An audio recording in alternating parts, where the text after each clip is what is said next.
Thank you very much for making a date today. Now, Finance Minister Ken Ofori-Atta is leading government's delegation to the annual African Development Bank's meeting in Malabo, Equatorial Guinea. The gathering, which formally opened this morning, brings together other finance ministers and central bank governors in Africa to deliberate on crucial issues affecting the region. George Yafe sent in this report from Malabo, Equatorial Guinea. The government delegation also includes the governor of the Bank of Ghana, Dr. Ernest Addison, and some senior officials from the Bank of Ghana and the Ministry of Finance. For the next 4 days, the government delegation will be looking at how they can actually close the ties with the African Development Bank. For some, this is an institution that many can describe as a darling of the country in terms of the funding that they've provided for several infrastructure projects in Ghana. One can talk about the Terminal 3 project, which the African Development Bank actually supported financially. Also recently, they actually advanced some $600 million to Cocoa Board to help improve infrastructure in cocoa growing communities. And also don't forget that they actually led the syndicated loan for the concessionaire that came in to partially take over ECG. For some, this meeting will also be a perfect opportunity for Ghana as they try to lobby to hold the Secretariat for the African Free Trade Agreement that is supposed to actually help grow or expand growth in terms of trade within the African continent. As this meeting focuses on economic integration, they'll be looking at ways that they can actually improve trade among themselves to ensure that the continent can actually grow with little aid from the development partners. It would also offer them an opportunity to engage some of these international organizations, development partners, and some world leaders as they gather here in Malabo in Equatorial Guinea. Well, for the next 4 days, it will be interesting developments, and again, trust Joy Business to bring you all the happenings, the exclusives, and the behind the scenes as we bring you all the events that matter to Ghana and how this institution, that is the African Development Bank, is championing the financing of infrastructure projects in the region. From Malabo in Equatorial Guinea, this is George Yafe reporting for Joy Business. And back here in Accra, Ghana remains a preferred investment and its destination in Africa for investors from the European Union. That's according to the ambassador to Ghana from the European Union, Diana Akonsha, who has hinted of the readiness of investors from the EU to partner or set up businesses in Ghana. In an exclusive interview with Joy Business ahead of the first ever Ghana-EU Business Forum aimed at promoting partnerships between international financial institutions and local partners, Diana Akonsha was of the view that Ghana remains a politically stable country. To connect with your question on the business climate, Ghana is a politically stable country and it's a democracy. This is a key advantage for an investor who wants to come to the country. Political risk is, I think, what businesses hate most because they don't know what's going to happen in 4 or 5 years. In Ghana, there is a reasonable perspective that in 4 or 5 years' time there will still be a functioning democracy. That's very important. Another thing that you have in Ghana is the rule of law. That's also very important. The business knows that its assets, its valuables are not going to be seized from one day to the other. That's also very, very important. So Ghana has a lot going on for itself in terms of business climate. There is a lot of young population, relatively good level of education compared to other African countries. Of course, there is still a lot to do, and you know very well that in the World Bank ranking of business climate, Ghana has made some progress last year. I think they went up 6 points, 6 positions, but it was coming after a period of relatively decline of the ranking, and Ghana is at number 118 or 119, and there are other countries like Mauritius or Rwanda which are between 50s and 60s. So if Ghana wants to position itself with the best in the region, there is still a lot to do. What I see as the main challenge is, first of all, there is a question of infrastructure, clearly, electricity availability, electricity cost, which is, I think, always mentioned by European and Ghanaian business as a key competitiveness challenge. There is still some red tape, for example, at the customs, but that's getting better thanks to the paperless port promoted by the government. By the way, I appreciate very much the drive to digitalization that is promoted particularly by the Vice President. It is the way to go to make the business climate more efficient in general and also to fight against corruption. Corruption, of course, is still there. We cannot deny its existence. Another challenge that I see in Ghana is the access to credit, access to finance. I appreciate personally very much the Bank of Ghana and the government in general effort to clean up and stabilize the banking sector. But this, of course, has come with strict capital requirements and in general with some difficulties for the banks to accept risk, so some high cost for companies, particularly small and medium enterprises, to access credit. So all these challenges we are going to discuss in the Ghana EU Business Forum that you were mentioning before. But again, without forgetting, Ghana has a huge potential for growth and for developing business. Let me mention one other issue that is really very dear to me. Yeah. One point that is very often mentioned by potential investors to Ghana, particularly those who would like to have a manufacturing basis in Ghana to export to the rest of the region, is the lack of regional integration in West Africa and in Africa in general. As you probably know, trade among African countries is very low, and trade in West Africa is even lower. And Ghana is in a particularly challenging position, being an Anglophone country surrounded by Francophone countries that adopt a different currency. So part of this is beyond Ghana's reach, because it depends really on where you are. And I know that Ghana is very interested in promoting this, and it doesn't always find a response from the neighbors, some of which are taken by other kind of challenges. Now, former Minister of Finance Seth Terkper has accused the current administration of peddling untruths when it comes to calculating the national debt figures. Seth Terkper, in an exclusive interview with Joy Business on the country's economy, noted the method being used to calculate the debt levels must be looked at again.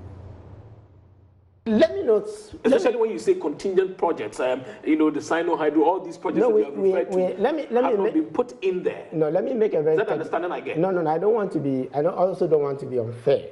Okay. When a guarantee crystallizes, immediately you issue a guarantee, that's the first part. You add it to the debt. Okay.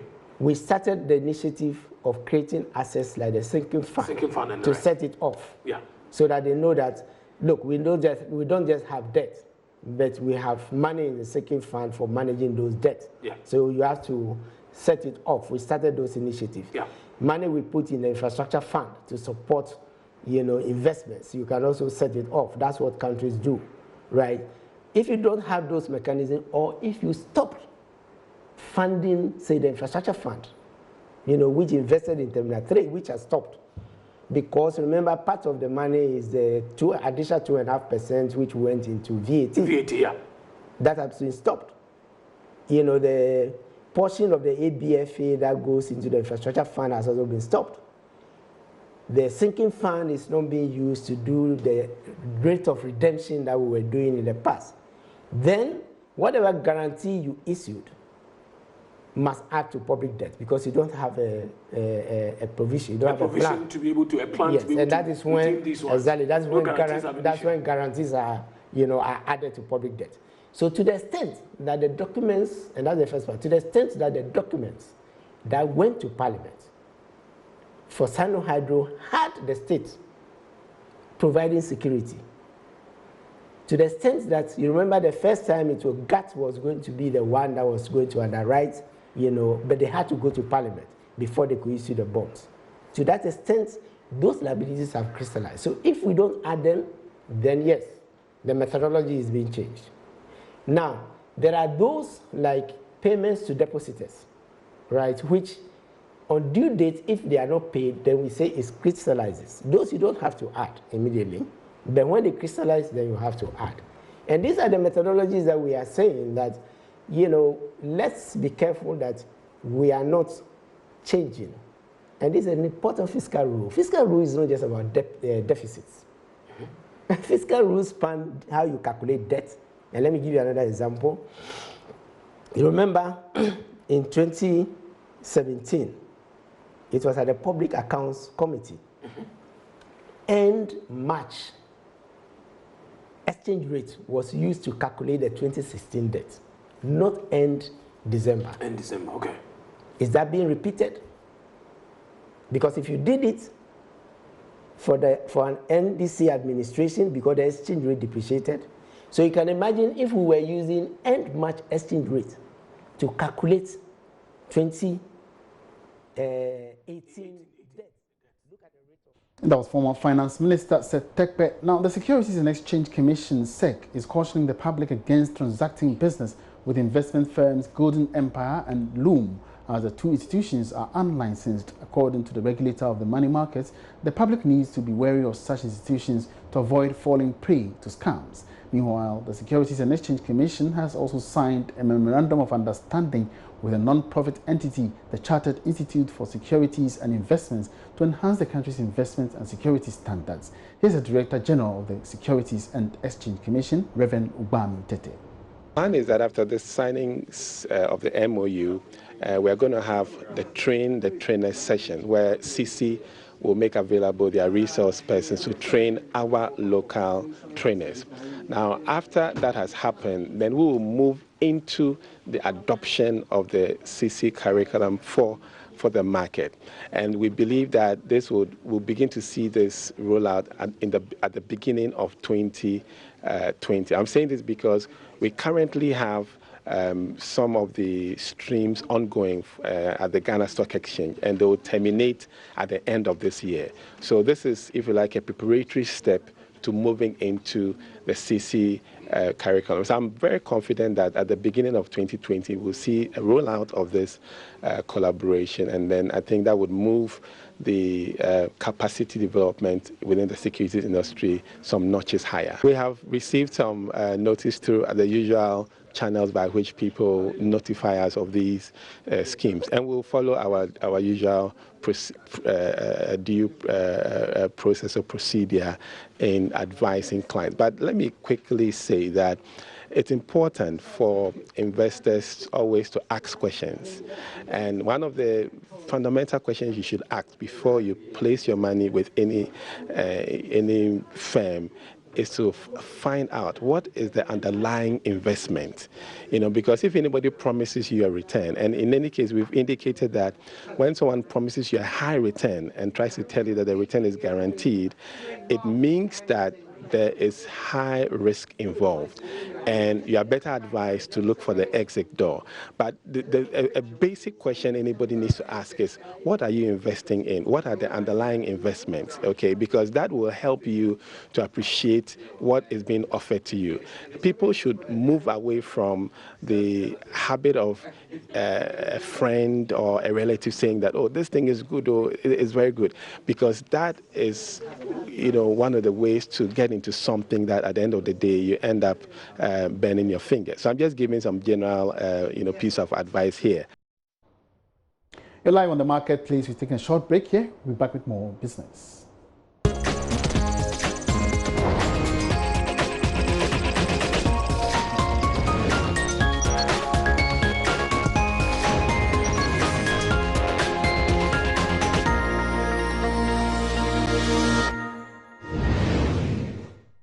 You're welcome back. Now, CEO of Upper Manyakro Rural Bank, Andrew Champong, has called for attitudinal change among Ghanaians in the fight against sanitation and efforts to eradicate perennial flooding in Accra and other parts of the country. According to him, for a country to successfully curb the menace, the general public must change their attitudes to help improve sanitation.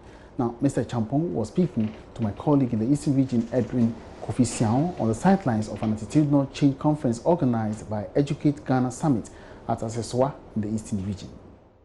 The Upper Menya Kro Rural Bank, as part of its corporate social responsibility and to assist in improving living standards of the people in its operational areas, has partnered with Educate Ghana Summit to bring drastic attitudinal change to the people. The Attitudinal Change and Motivation Conference is aimed at training the mindsets and attitudes of the younger generation to enable them appreciate the need to do things right despite the consequences. Andrew Champong says the bank went beyond its annual budget to support the program due to its necessity. Educate Ghana Summit, not because of anything, but because of the program itself. We think the program is a laudable one. To start with, it is talking about the attitude of the Ghanaian. Upper Menya Kro district, we are also Ghanaians, and we believe that anything that has to do with changing of attitude, which we know is very bad in Ghana, I think it is not wrong if we support it. I will not say that it is because of our corporate social responsibility, because what we are talking about, Educate Summit Ghana or Educate Ghana Summit, was not budgeted for. You see, it was not something that we budgeted for at the beginning of the year. It came out of the blues, but of course we thought it was a good program, because the objective of the program, as you and I are aware, is to change the mentality of the people. Changing the attitude of the people means improving upon their living standards. That's the bottom line. And our mission statements here will mobilize rural savings, give it back to the people to do their businesses, to improve upon their living standards. So we are still talking about living standards. But Mr. Champong is convinced a positive attitude towards environmental issues will help win the fight against flooding and related sanitation issues. And in a related development, CEO of MTN Ghana, Selom Adadivo, has underscored the company's resolve to help build the capacity of the youth to help make them employable. He was speaking to Joy Business after leading a team to monitor progress of work of a hostel facility put up for an NGO Women Action Group Vocational Center as part of the MTN's corporate social responsibility. There's more in this report. Telecommunication giant MTN, as part of its 10th anniversary of mobile money service and 21 days of Yellow Care, has decided to share part of its proceeds to selected communities as part of the company's corporate social responsibility. The team, led by its CEO Selom Adadivo, inspected a hostel facility under construction at the premises of the Women Action Group Vocational Center at Pantan here in Accra. They also undertook some communal labor to facilitate the construction process. The Women Action Group Vocational Center was established a decade ago. It has, since its inception, engaged young ladies in various artisanal activities, including hairstyling, catering, and marketing using ICT tools. Mr. Adadivo said it is the focus of MTN to help the youth become employable in order to be self-reliant. This project is part of our 21 days of Yellow Care, and the theme for this year is creating a brighter future for our youth. Now, it's important that our staff participate because, one, if you really want to support your communities in which we operate, we think it's best to do that through our staff, at least for a period during the year. So we've dedicated June to be that month during the year where we all go out and seek to have 100% participation in supporting different projects. So this year we have approximately 3 different projects that we're working on, and we hope and know that all our staff will be out there supporting and building and supporting the communities within which we operate. For us, we really look at it more from giving back, right? And it's important for us to forget the costs and really just go out there with our hearts to try to support the communities within which we work. So for us, this is really about helping, this is about giving back, but giving back in a very different way. The MTN CEO had these words of encouragement for the young ladies. It's really important that we all have skills that we can use to develop ourselves and move forward in life. So this is a starting point for some of you. This is the ambition for some of you. You're all very different. But whatever it means to you, just take it seriously. And if you take it seriously, I'm sure it will take you places in life. Felicia Adade is founder of the center. It's a long cry. I didn't know it would happen so soon like this. And I'm so grateful, very, very grateful with my people, not alone, with my whole team. We are very grateful, and we ask that they should carry on helping the nation the youth and the needy and the less privileged. You need them. Fred Duho's report for Joy Business. And away from that, policymakers in the real estate industry have been urged to regulate and monitor construction of buildings to meet environmentally friendly standards. Speaking to Joy Business ahead of the Ghana Green Building Summit, founder of the summit, Cyril Tete, explains the move will help save the nation costs through energy conservation. According to the World Green Building Council, a green building is a building that in its design, construction or operation reduces negative impact and can create a positive impact on climate and the natural environment. Experts say green buildings preserve natural resources as well as improve quality of life. Although the concept is popular in parts of Europe, it is yet to catch up in developing countries like Ghana. It is for this reason that the Ghana Green Building Summit was designed to create awareness on the need and importance of going green in the housing sector. Cyril Tete is founder of the summit. Whilst we grow, whilst we want to put up all these fancy skyscrapers all over town, we need to steer them in the proper direction so that they are green and they have less impact on the environment. And you create that virtuous cycle where these buildings are sustainable, and then you'd also have your cities, because there's another portion of the summit that I've not mentioned, or a particular section which will have a discussion on creation of sustainable cities. A few days or weeks ago, we witnessed the whole of Accra almost flooded.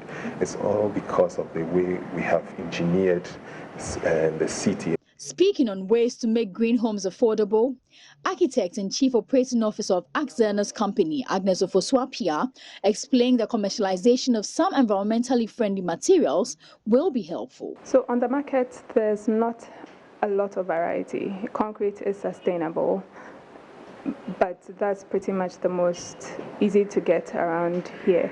Things like wood, stone, which are natural and so will have less negative impact on the environment, are not commercialized, and so we don't have them on a large scale. And so once we are able to get some of these things commercialized, then it becomes easier for everyone to use it. The second edition of the summit will be held at the Kempinski Hotel on June 13th on the themes Alternative Material Use, Green Finance, Sustainable Cities, Ratings and Certification. Karen Dodo's report for Joy Business. And just before we go, Communications Officer of Chirano Mines, Kwamina Usu Amprechum, has debunked reports that some international mining companies, including Chirano, continue to fleece Ghanaians through non-payment of dividends. There have been some concerns that mining firms have not been consistent with dividend payments or have not paid dividends in a long time. But speaking in an interview on the sidelines of the Maiden Health, Environment, Security and Safety Awards in Accra, Kwabena Usuan Prechum noted that Chirano abides strictly by its corporate values, which include paying the required dividends. Being an outstanding corporate citizen, which is part of our core values. Chirano, if you remember, in 2018 paid a dividend of $13 million to the government of Ghana, and this was after we declared profit. Besides the dividend, we have made sure that the Ghana Revenue authorities and our own external auditors audit our accounts effectively. We have a government of Ghana representative on our board to make sure that our finances are clean and clear. And so we have no intention of shortchanging government. In fact, payment of dividend alone is not what we have done for the government. Over the past 10 years that Ken Ross Chirano has operated, we've contributed over 2 billion cedis to the economy of Ghana through royalties, through taxes, through even employees. We are having about 95% of our employees being Ghanaian. And in fact, we have over 40% of those people coming from the local communities. We've built schools for them. We've built, we've built hospitals for them. We have cleared the road for them. In fact, because of the road network that we've cleared in the area, economic activities have picked up. And we do our local, whatever we buy, we make sure that about 75% of our purchases are done in country. So besides paying our dividend, besides being a good corporate citizen, we are contributing positively to the Ghanaian economy. And here we draw down the curtains on this afternoon's edition of The Marketplace. For more business news, log on to myjoyonline.com/business. My name is Emmanuel Apuachi. Have a good afternoon.